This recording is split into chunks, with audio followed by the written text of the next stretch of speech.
You're listening to The Greeks Gridiron. Now here's your host, Ethan Haristadoulou. Good afternoon, everyone, and welcome back to The Greeks Gridiron. I hope you all are having a fantastic time off from work. If you are working, shout out to you for grinding it out through a long weekend, Thanksgiving, Black Friday, all that stuff. To the retail people, I wish you all the best of luck, and hopefully your days have not been going too crazy. Today, we are diving into the remainder of week number 13 in the NFL. We still got 12 games we have to make predictions for, so make sure you fire away in that comment section down below. I'm going to go through game by game, break down my thoughts, pick my winners, a score prediction here and there. Just a couple of notes. On the record screen, you'll see we have ourselves 3 more wins than the last video we produced, and not 4, because I am recording this prior to Chiefs and Raiders. So got all the Thanksgiving games right. I am, again, recording. Kickoff is literally in like 10 minutes for Chiefs Raiders, so I'm going to have to go back and catch up on that once I'm done this here. So just bear in mind, I don't know what the final results are at this current moment of recording for Chiefs Raiders. But record sitting at 3-0 on the week. We got 12 games to pick. If you're interested in my Chiefs Raiders prediction that is lumped in with the Thanksgiving games, be sure to check that out.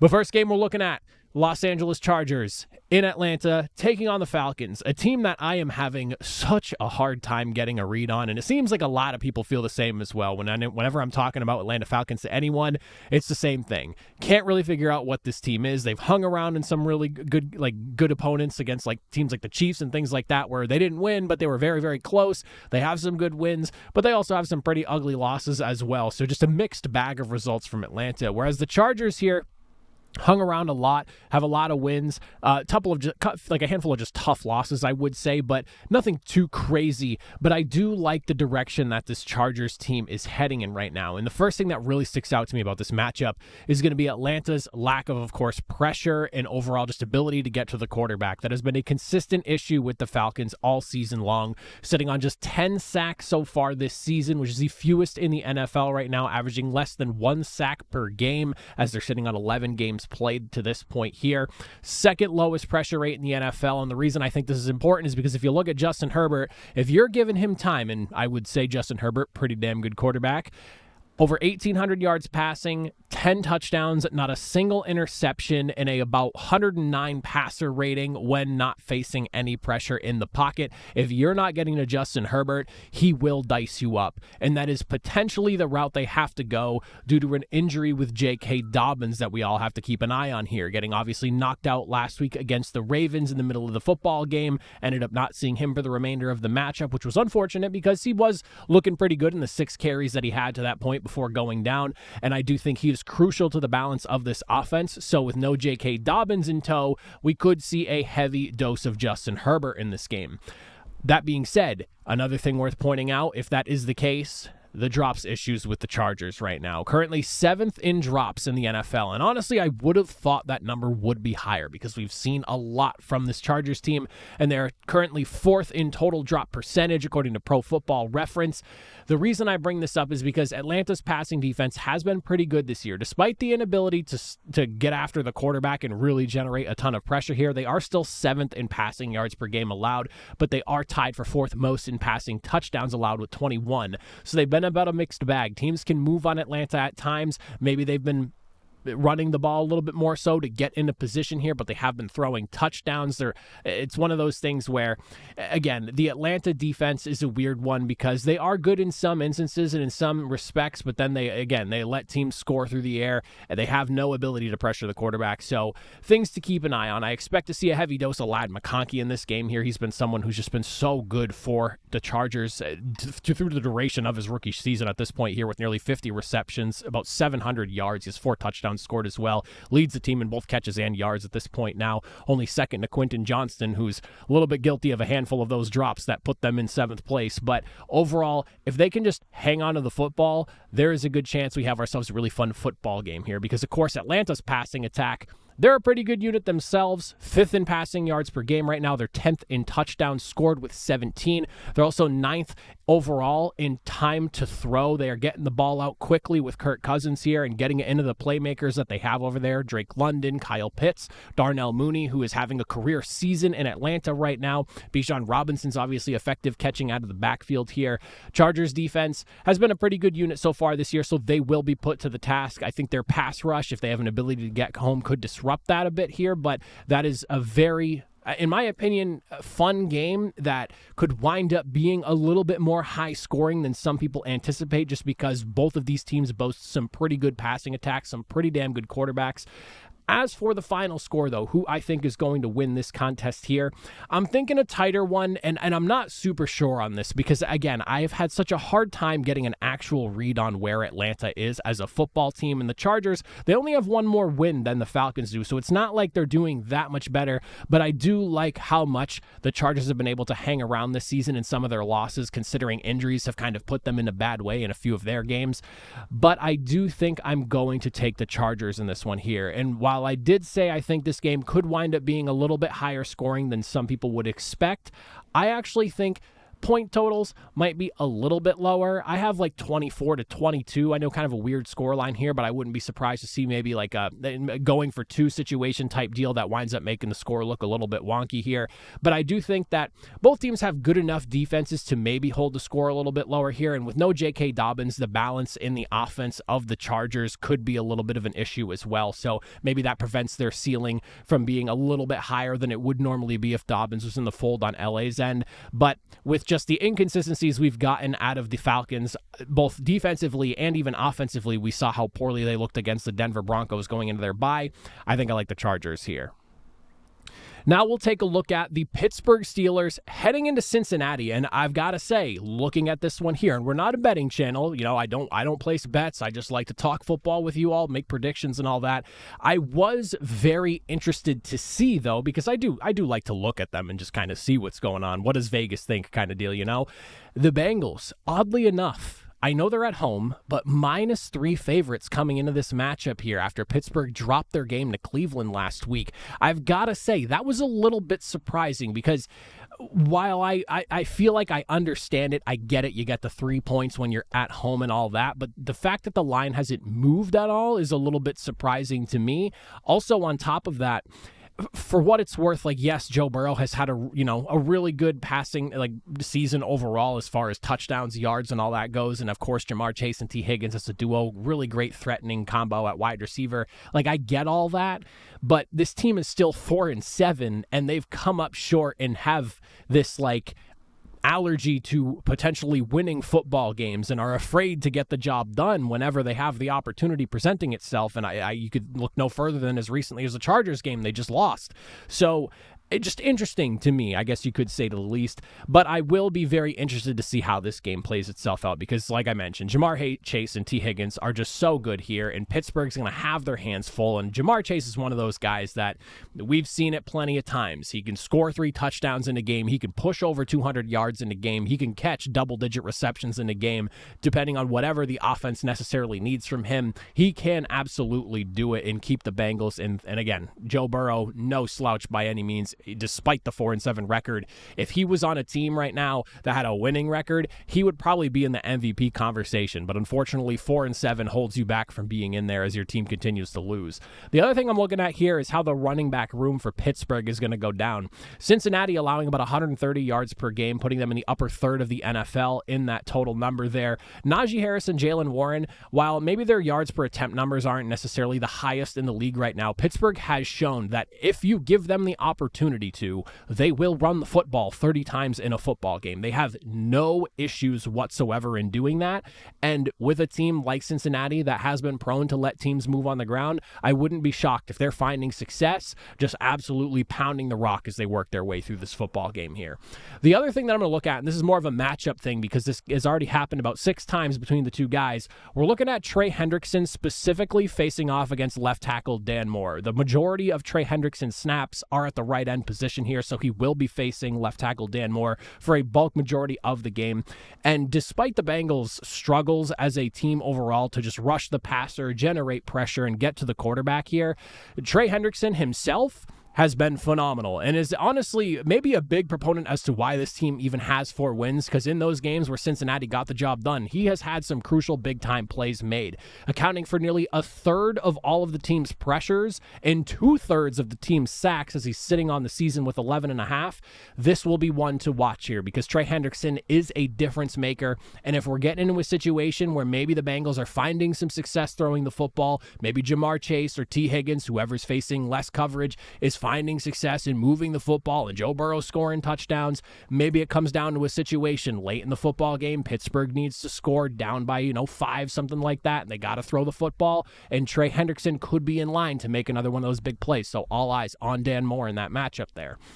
As for who I think is going to win, though, and come out victorious in this one here, like I said, pretty surprised that -3 is the line right now for the Bengals here. I would have thought that maybe it'd be a little bit closer, maybe like a pick'em sort of situation along those lines, give or take, maybe a point or so on one way or the other. But again, not a betting channel, just surprised to see that was the number there.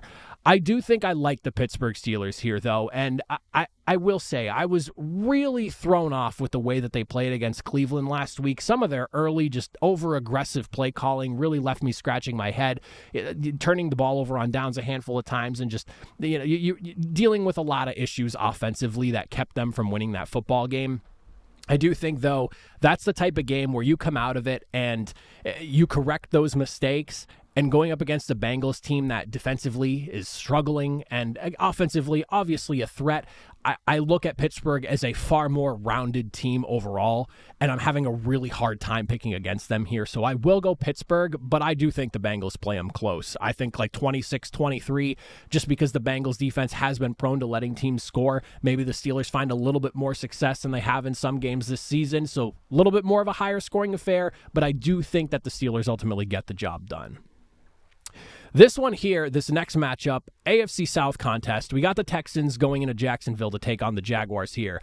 Houston losing to Tennessee last week majorly complicates this football game here because, maybe 2 or 3 weeks ago, I'm not really thinking much of it. I'm expecting Houston to come in here and roll, but dropping that game to Tennessee and seeing that they can be beat by some of these lesser teams has me a little bit worried about Houston right now. And another thing, when it comes to the AFC South, I've always looked at this division as records mean nothing because the better team always seems to play down to the opponent that they're going up against. So whether it's the Colts that were leading the division for quite some time during the Andrew Luck era, or like the spurt of Texans having success with Bill O'Brien and Deshaun Watson, those teams at the top of the division, for whatever the reason was, going up against division rivals, always seem to have found ways to make it close. The big thing that I'm looking at here is if Jacksonville can find a way to exploit what is appearing to be a weakness in the offensive line of Houston. We've seen some player shuffling going on along the offensive line, and on top of that, CJ Stroud has been sacked 19 times in the last 5 games and pressured a whopping 90 times as well in that same span. There's clearly something going on there. I thought more of the offensive issues were just along the lines of you lost Nico Collins and then doubled down losing Stephon Diggs, and they just didn't really have the receivers they needed to help keep them afloat in some football games. And once Nico Collins came back, yeah, things got better, but the offensive line continued to have some issues. And we saw one of the worst rushing performances out of Joe Mixon this season, or the worst, honestly. And now you have to start to wonder, okay, are they maybe a little bit thin, injuries, things like that? Like, what's going on with the O-line in Houston? So I do have some concerns there. And you do have some pretty good pass rushers on the edge over in Jacksonville, so that is something worth keeping an eye on as well, with Hines Allen and, of course, Trayvon Walker as well. So just definitely something worth keeping an eye on here. The other thing is that if Jacksonville can't pressure CJ Stroud and they can't exploit what seems to be a weakness here in pass protection, you could have yourself another long afternoon in Jacksonville. Right now, as it currently stands, Jacksonville is the worst in passing yards per game at 278 allowed per, and a whopping 7.7 yards per play. That also leads the league as well. They're second in touchdowns allowed, funny enough, only to Houston, who has 24, Jacksonville having 23.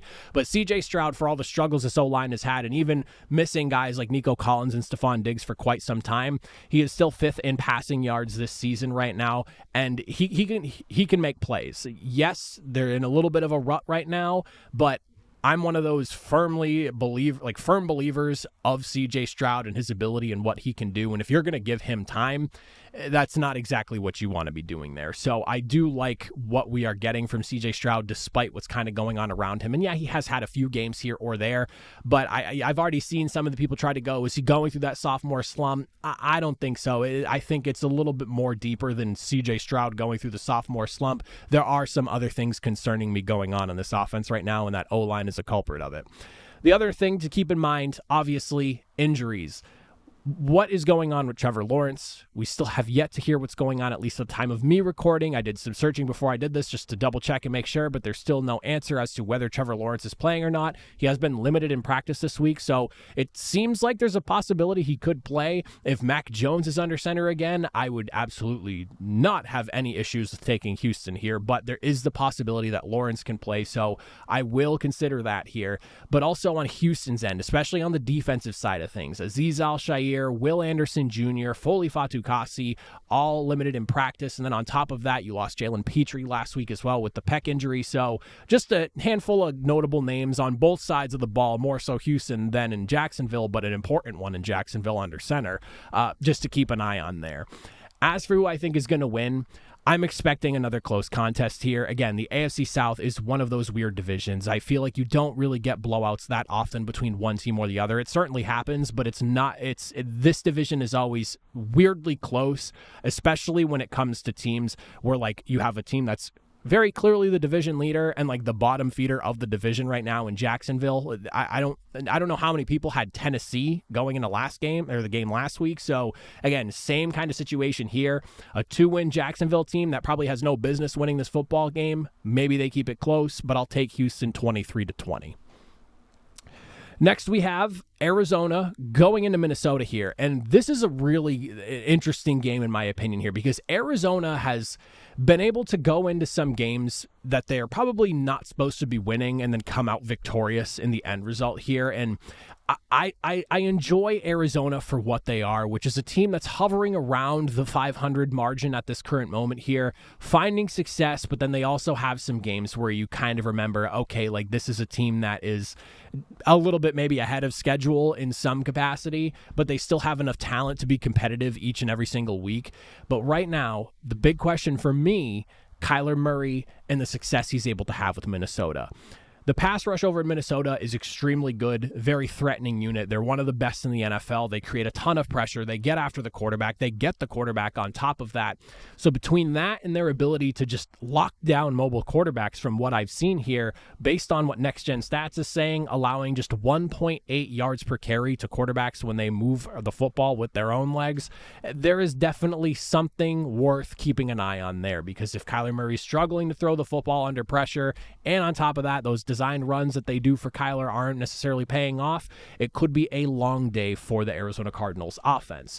The other thing I'm looking at, of course, is that Sam Darnold to Justin Jefferson connection here and who is going to be tasked with lining up across from him. I'm assuming it's going to be a split load in Arizona there because they don't really have someone that I would trust one-on-one against Justin Jefferson. I would want to see some sort of bracket coverage, making sure you have 2 or 3 guys within his vicinity at any given moment here, and be more than willing to let someone like Jordan Addison or maybe TJ Hawkinson feast a little bit if it means making sure you have Justin Jefferson in check at all times here. Sam Darnold has had 9 games this season with a passer rating over 100 or more, which is tied with Lamar Jackson. And then on top of that, because of the connection that they've been able to produce here, Justin Jefferson is nearing 1,000 yards already this season. He's got 5 touchdowns on top of it as well.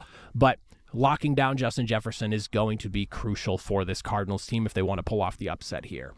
For the Cardinals, though, offensively, something I am interested in.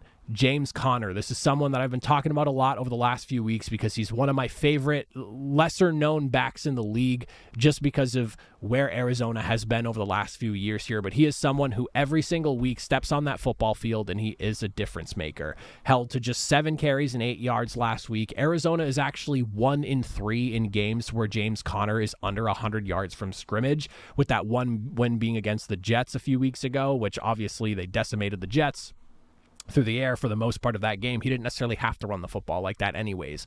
But for Minnesota, being one of the best run defenses in the NFL, 5th in run stuff win rate, and on top of that, they're 1st in rushing yards per game allowed. If James Conner isn't able to get going here, it could again be a pretty long afternoon. So we're keeping all eyes on the mobility of Kyler Murray and what he can do with his legs and how he can force this defense to maybe get out of position, but also can a guy like reliable James Conner get it going on the ground for them coming out of the backfield. As for who I think is going to win here, I don't envision a blowout. Again, Arizona has found itself hanging around in a lot of football games. And I know last week was ugly against Seattle. That it happens, and I'm not surprised, but for the large majority of this season, Arizona is 6-5, and even in some losses, they've kept it close, but they've won games that a lot of people did not expect them to come out victorious in. I like the Vikings for the win here, but I expect Arizona to hang on, and I have the Vikings winning 28-27. We've seen Arizona win games like this by 1 so far this season. This one feels like another one of those tight contests, but maybe they end up flopping and losing by 1 themselves. This next game, oh man, I genuinely have no idea about this game here. Both these teams are in such a bad place. This Indianapolis is going into New England to take on the Patriots, and while the Patriots are sitting at 3-9 and the Colts have a couple more wins at 5-7, there's not really a whole ton separating these two teams, in my opinion here. As somebody who grew up a Colts fan and somebody who works in the New England Patriots media realm, this is like the matchup nightmare for me with the teams in the current state that they are currently in, because I have such strong opinions about the Colts, but then also I'm so in tune with what's going on in New England as well, just because of my actual professional life. So this is a complicated pick for me. It really is. The first thing that comes to mind, though, is the Patriots' ability to contain Anthony Richardson. This is probably one of the bigger deciding factors, in my opinion. The Patriots rank 5th in blitz rate this season, and that always forces mobile quarterbacks to move with their legs, especially a guy like Anthony Richardson. He has no trouble taking off. However, if that blitz can be successful, create pressure, make Anthony Richardson uncomfortable, he has been prone to either just making bad plays, bad decisions, mistakes, or just having to get rid of the football for the sake of saving the play. He's completing about 38% of his passes under pressure, just 2 touchdowns to 3 interceptions, and a passer rating hanging around 55.4. So he's not great under pressure, and with the Patriots' willingness to blitz and now getting guys like Christian Barmore back into the fold, maybe he's feeling a little bit better every single week that he gets back into the thick of things. So maybe we see some more pressure coming from the defensive front as a whole, but that is definitely something I'm watching. The other thing for the Patriots defensively is how they handle running back Jonathan Taylor. Utmost respect for Taylor and what he does. I do think he's one of the best backs in the NFL, and unfortunately, with injuries to the Colts offensive line this season, I think some of his ability has been kind of mitigated just because the offensive line is struggling a little bit right now, especially with health overall. But when you look at the Patriots, they've been average, I guess you could say, to depending on the week, slightly above or slightly below, but average, I guess you could say, stopping the run statistically. Jonathan Taylor's averaging about 4.5 yards per attempt this season. He's 16th in rushing yards, so by no means is he like slouching or anything like that. Still in the, right in the smack in the middle of lead backs in the NFL. That's one thing I'll be keeping an eye on there. And then as for the Patriots offense, this is kind of like just my thought process here. If you're the Patriots coming into this game, and the reason I'm saying it this way is because for whatever reason, it feels like the Patriots don't necessarily do what they're supposed to be doing in games offensively when attacking the weaknesses of the opposing defenses. You come into this game, you unleash Ramondre Stevenson. He has had some tough stretches this year and some really tough games, but the Colts are allowing the 6th most rushing yards per game this season, and I'm somebody who, again, grew up rooting for the Colts. I wouldn't call myself a diehard anymore, but I mean, I still follow them closely. They cannot do a lot defensively. They are one of those basic defenses that feels like they're going to bring their defensive line and then just let the rest of the guys kind of drop back. And if they think it's a run, they'll send the linebackers in, like whatever it is that they got to do. But it's always very basic, very simple. They're not great against the run. So if you can get that going, it'll open up the play action. And I really like what Drake May has been able to do out of the play action, and honestly just what he's been able to do overall. And the Colts, for what it's worth, run a ton of cover 3, and I really like the rapport he's getting with some of the tight ends. So I do think that with the Colts running a ton of cover 3s, you make them work the seams and just try to dice this defense, because it's not super impressive in Indianapolis. I'm sorry. That is just my opinion of the state of Indianapolis's defense. And a lot of it's had to deal with some injuries too that have been afflicting them since before the season even started, but it's just not a unit that I'm super high on at this current moment here. You couple that with offensive injuries that the Colts are dealing with coming into this game here. Ashton Doolin and Josh Downs are out. Alec Pierce hasn't been practicing, and he is questionable. And then you, of course, have right tackle Braden Smith and center Tanner Bortolini, who are also out as well. This could be the Patriots' last true potential winnable game, unless the Bills somehow find themselves in a situation in Week 18 where they don't need to play their starters, but I can't envision that considering the state of the AFC right now. This is their last chance to win a game, and I think I'm going to go New England here. I'm not super sold on that, but this is going to be one of those, in my opinion, uglier games. Not one that you're going to be clamoring to watch on television, even if you're a fan of either one of these teams. But I'm going to take the Patriots 17-16, low-scoring, ugly affair. I'm not expecting a ton of points here. Obviously, I could be dead wrong about what I've been seeing from Indianapolis, and maybe their defense completely shuts it down, and Anthony Richardson has himself a day. But I'm not high on either one of these teams at this current moment right now, in the current state either one of them are in. I think both teams are in a really tough spot. But again, this is probably the last time I could realistically feel comfortable picking the Patriots to win a football game. So I'm going to go here and take the W with them, hope for the best. 17-16. Now we'll look at the Seattle Seahawks going into New York to take on the Jets. The Jets have completely wiped all faith that I have in this team at this current moment here. With their loss to Indianapolis a few weeks ago, I don't really know what you can really make of with this football team at this point here. And then Seattle coming in, snatching back the lead in the NFC West over Arizona last week. However, they got some key players that are injured that we'll talk about here. DK Metcalf, Tyler Lockett, Leonard Williams, to name a few important guys. The first thing I'm looking at here, though, for me, I'm looking at, Seattle's secondary taking on the wide receivers in New York. Devontae Adams and Garrett Wilson versus Devin Witherspoon, Tariq Woolen. This is one of those pairings on both sides where the names are nice, it's fun, it's exciting, but Devontae Adams has not really done a ton himself since coming into New York, and Garrett Wilson, he benefited during the early portion, those first few weeks when he got there, but defenses seems to have kind of figured out what's going on, and he hasn't even really had a ton of success since the first 2 or 3 weeks since Devontae Adams got to New York. So the way I see it right now, yes, this is a good matchup, but if Devin Witherspoon and Tariq Woolen can handle their business, this could be a long one for the Jets.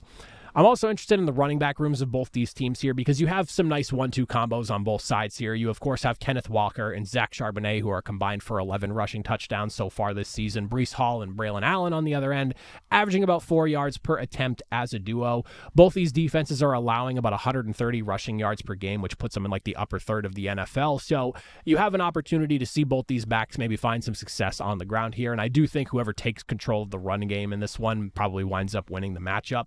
But the big thing to keep an eye on is Seattle's O-line. And this is something that has been brought to my attention not each and every single week, but often enough, I should say, from Seattle Seahawks fans, and just their tiredness with the struggles of the O-line and the punishment that Geno Smith is taking, because he's under pressure a lot. He is hit a lot. He's been sacked a lot.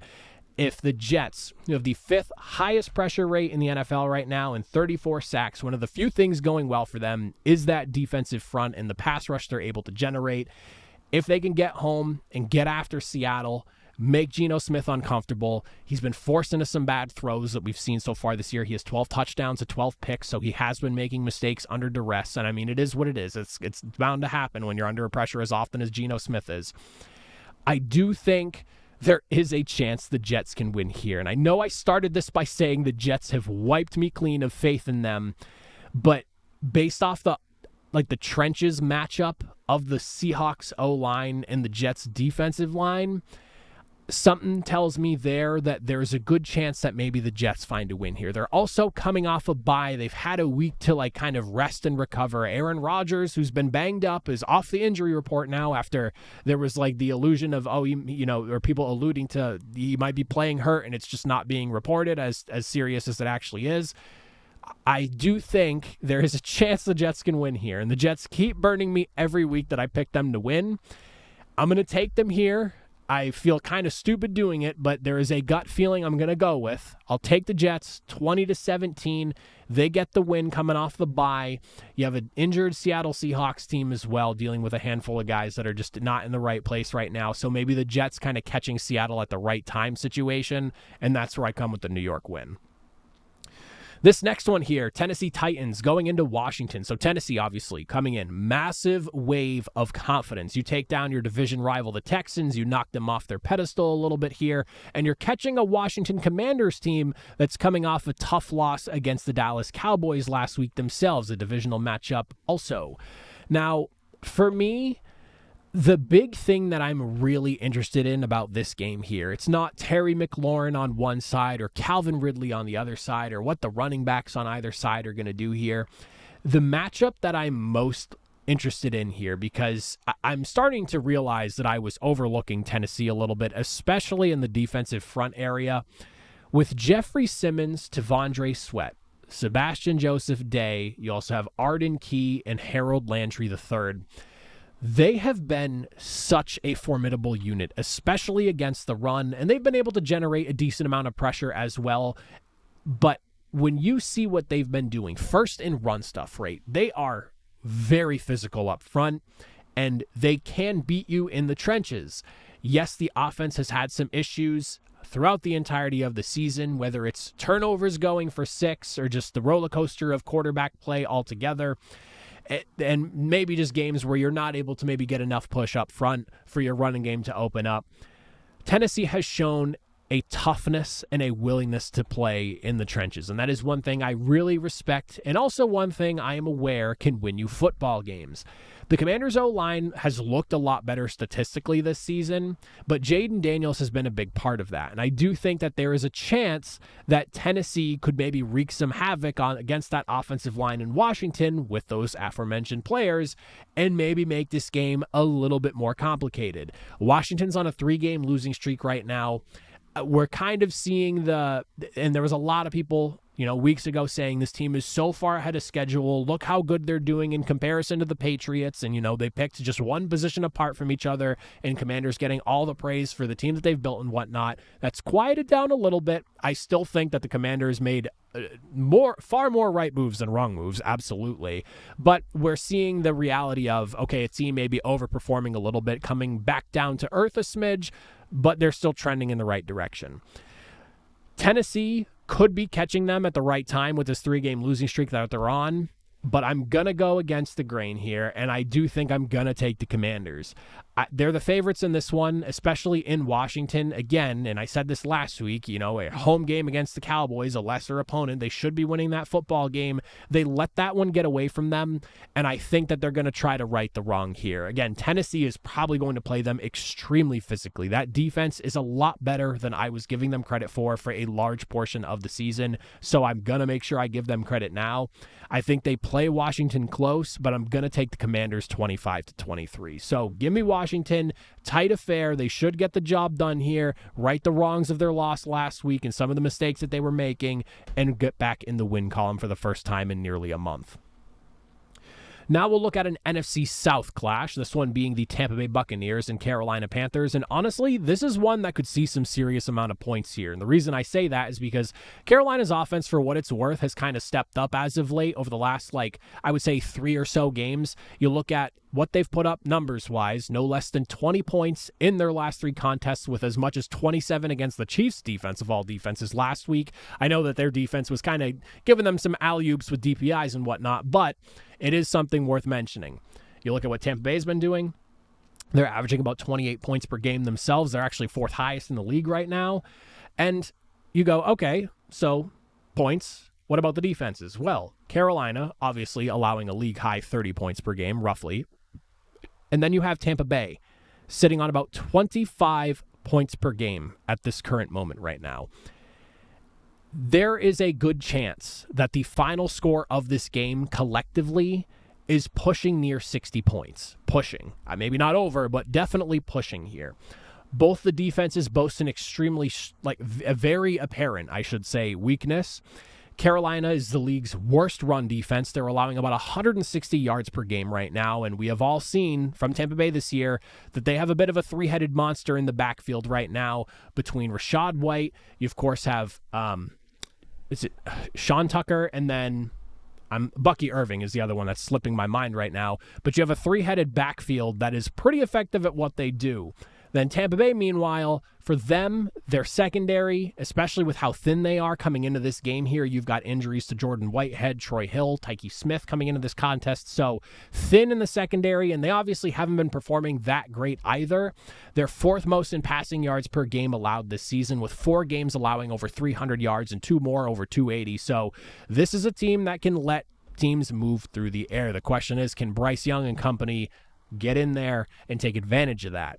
That being said, as for who I think is going to win this football game, I think we're going to see some points. And for what it's worth, Carolina has been hanging around in some games that maybe people didn't expect them to. They've also gotten some wins in games that people did not expect them to win. I look back to like that Saints game a few weeks ago.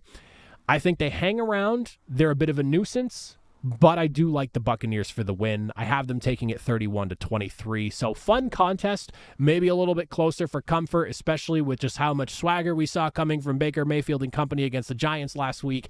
But I do like the Bucs for the win here.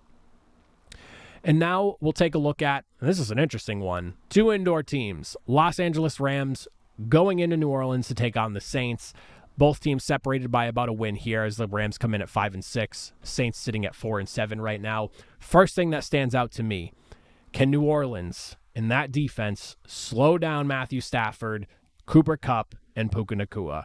Since that Minnesota game where everyone got back together and things opened up for the passing attack in LA, Kupp has 400 yards, 4 touchdowns. Nacua has about 450, only a single touchdown, but a lot of them are going to Cooper instead.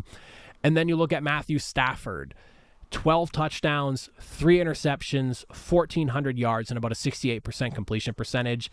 The offense has flipped a switch since that Vikings game, and they are throwing the football with the best of them. And when you look at New Orleans and their defense, 3rd most in passing yards per game allowed, only 10 touchdowns, but they're tied for 7th in rushing touchdowns allowed, so teams are just punching it in on the ground rather than scoring through the air. But that is a problem for New Orleans.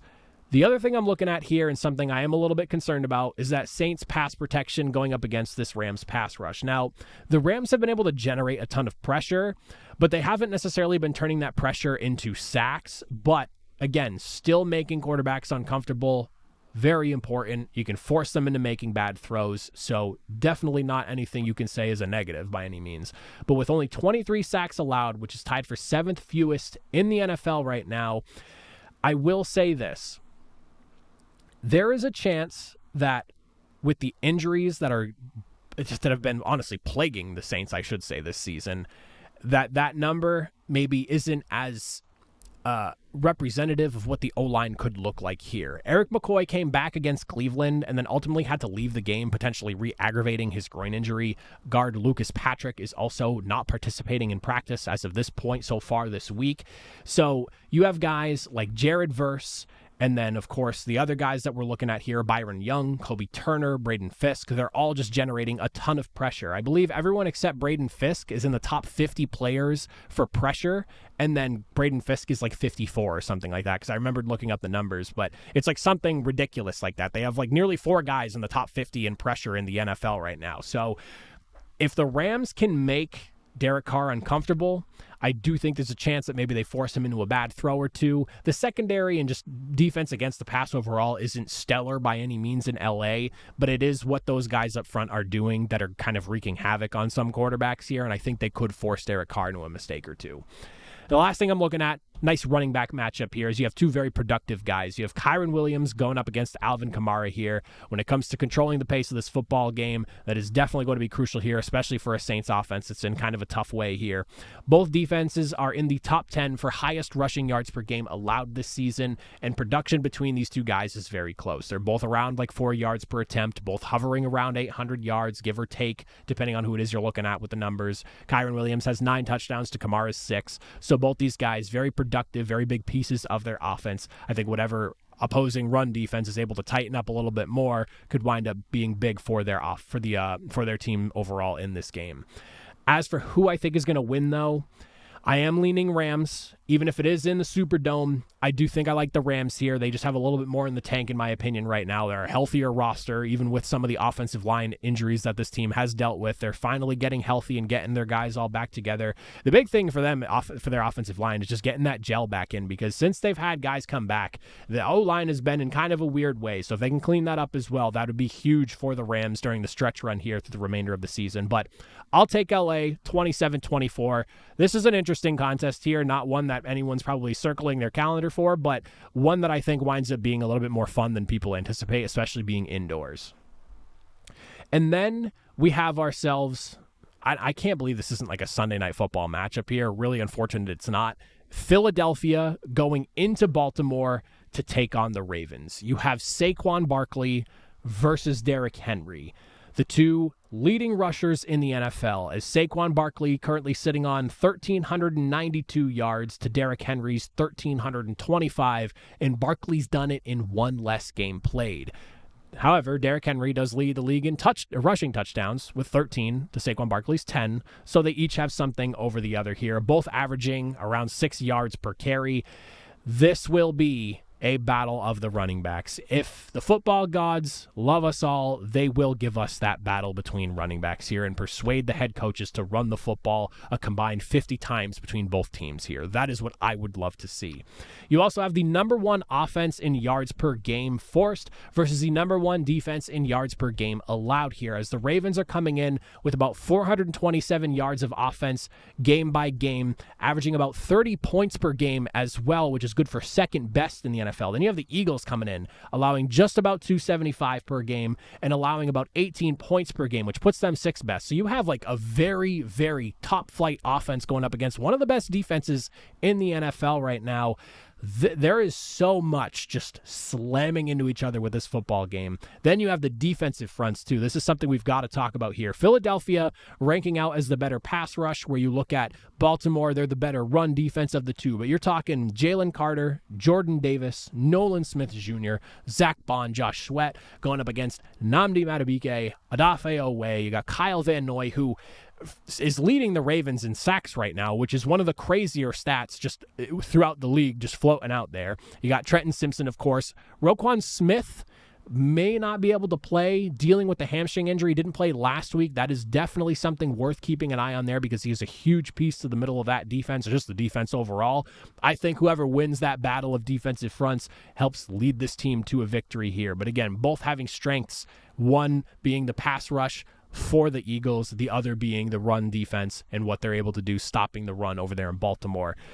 And then, of course, the quarterback battle. You have yourself Jalen Hurts going up against Lamar Jackson. Both QBs doing a really good job taking care of the football.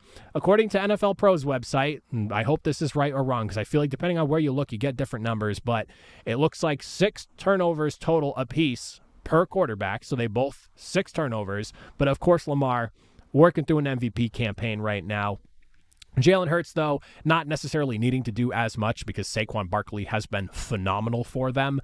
But I will say this is probably one of the most exciting games that we've had so far matched up this season, just because of how far we are into the year right now, the current state of both these teams. You have an Eagles team that hasn't lost in 7 weeks now, because they were 2-2 when they lost their lost game. So lost their last game, but you're looking at a 7-game winning streak on the line here against a Ravens team that is bulldozing teams on the ground, but has slipped up and lost a few games that they probably shouldn't have.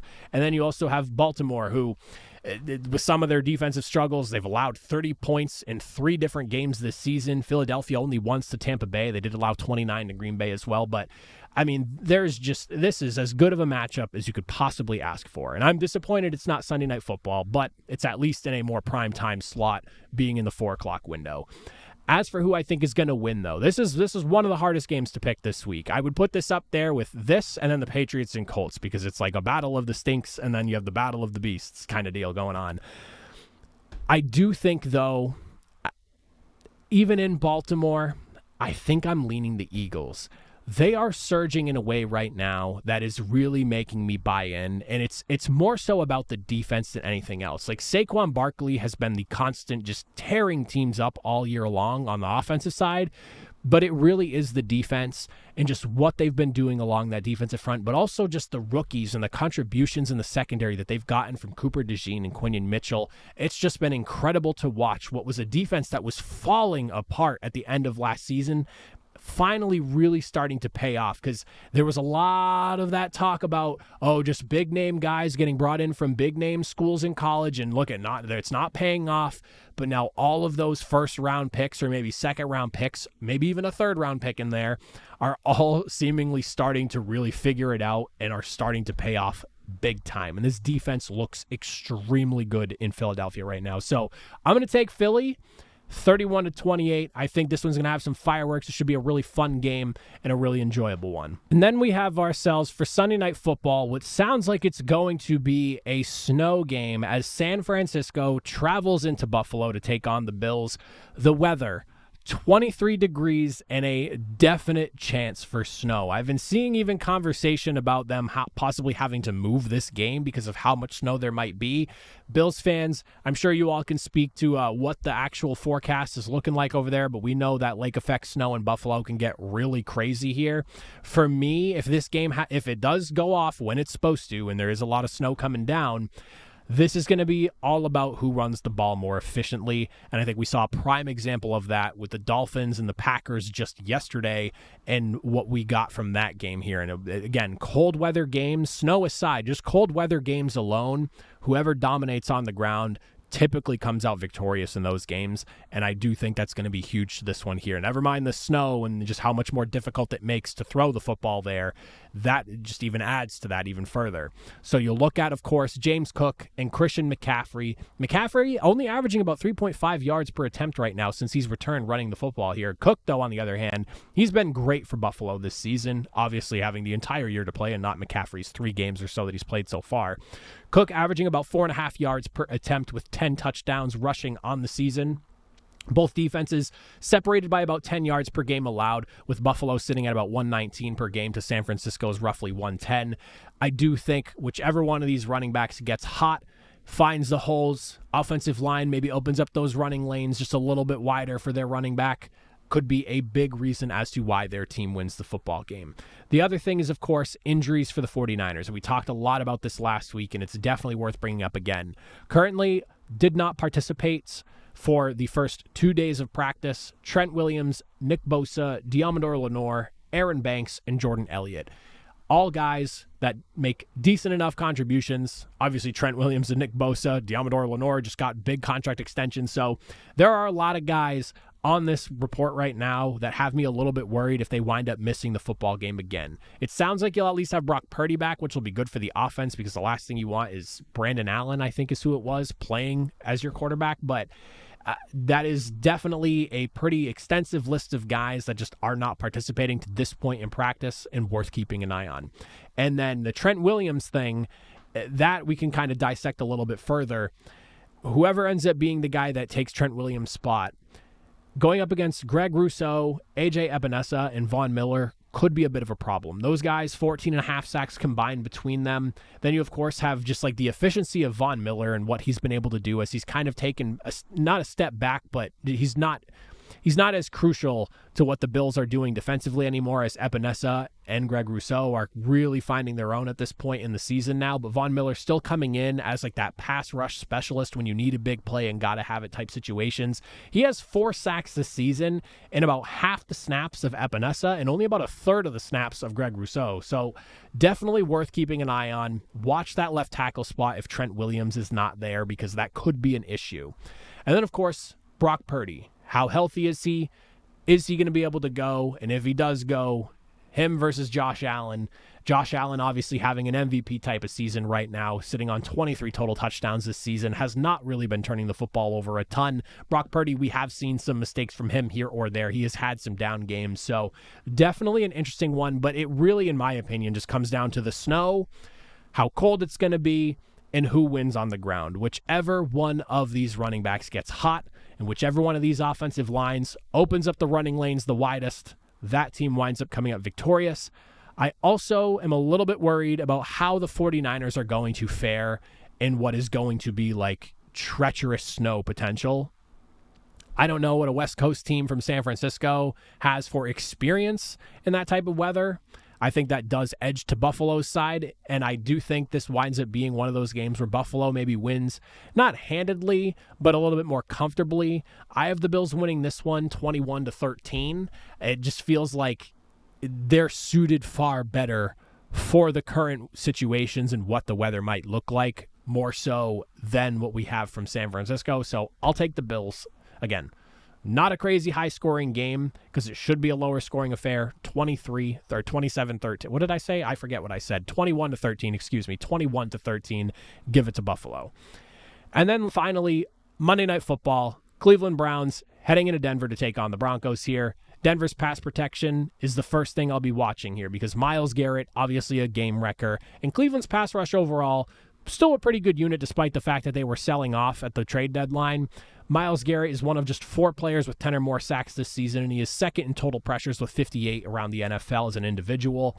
The Denver offensive line, though, has been doing a really good job of protecting Bo Nix and keeping him comfortable, especially over the last month or so, allowing just a 28% pressure rate, which is good for 5th lowest in the league.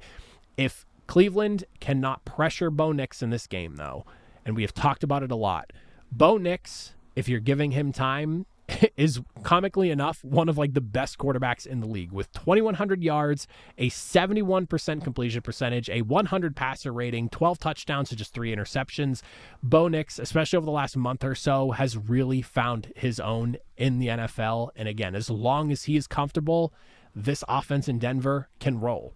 The other thing I'm looking at is, of course, Jameis Winston's decision-making and what it could mean if it potentially goes poorly in a game where you have guys on that defense like Pat Surtain, like Brandon Jones, who combined for 5 interceptions on the season. And Denver, for what it's worth, 9 interceptions on the season as a whole here, tied for 10th most in the league. Winston's done a pretty good job so far since stepping in for Deshaun Watson. But he honestly should probably have more interceptions than he does. There are a few that have been dropped, and honestly, his 4 could be easily 5 or 6 at minimum. So just keep an eye on where those throws are going. You're going up against a secondary that you do not want to have errant throws against. Again, Pat Surtain, Brandon Jones, 2 of the best at their position right now in the NFL. You cannot afford to make those bad throws because this is the defense that will make you pay for it. And then, of course, one thing that I think is worth pointing out in this game here, because it's been a key factor to why Denver keeps winning football games, but also it's something that has drastically improved since Jameis Winston has come into the fold here. Cleveland, since Jameis Winston took over at quarterback, their sack rate has dropped about 6.5%. Winston's been getting the ball out about 0.2 of a second faster than when Deshaun Watson was under center, give or take a 100th of a second or so. But that 0.2 seconds of time is typically the difference between getting caught by a defender, maybe the ball getting slapped out of your arm as you're going to make a throw, and it's paid off big time for Cleveland. And this offense has come to life far more than it did at any point while Deshaun Watson was under center. Now, the reason I think this is worth bringing up is because, of course, Denver and what they can do pass rushing wise. First in sacks with 44 on the season. They are 3rd in overall sack rate, 4th in pressure rate. This defensive front is one of the, if not the best in the NFL. at just getting after the quarterback straight up, creating the pressure, and getting that guy and bringing him down. If the Browns, whose offensive line is dealing with some health stuff, and it has been basically all season, is not in the right way, and it's just not as healthy as it needs to be going into this game here. We'll see who ends up missing time for this matchup. Could pose an issue. And again, we go back to the decision-making from Jameis Winston. He is a gunslinger through and through. He does not care. He will 50-50 ball it whenever he needs to or whenever he sees fit. If that pressure's coming, things are getting a little bit crazy, he's maybe feeling a little bit uncomfortable, could be prone to be making a mistake here or there. And this is, again, not the defense you want to be making those mistakes against because they're not ones to let them go by. I do like Denver in this matchup. I think Cleveland could hang around. Again, their defense is still better than I think some people are giving them credit for, just considering the state of the season. But I do like Denver 23-19, lower scoring affair. This one also being in Denver, I feel favors them a little bit more. Denver's a pretty good home team this season, so I'll give them that as well. But plus Denver 23-19, get the victory and wrap up week number 13. Those are my predictions, though. As always, if you made it at the end, greatly appreciate it. Make sure you check out Thanksgiving predictions if you're interested in what I had for those. Again, I'm recording right now in the middle of Chiefs Raiders. It's literally going on as we speak, so I don't know what the results of that game are, even at this current moment here. And of course, we went 3-0 for Thanksgiving, so good start to the week. But as always, again, if you made it to the end, greatly appreciate it. I'll see you all next time. Have a good one.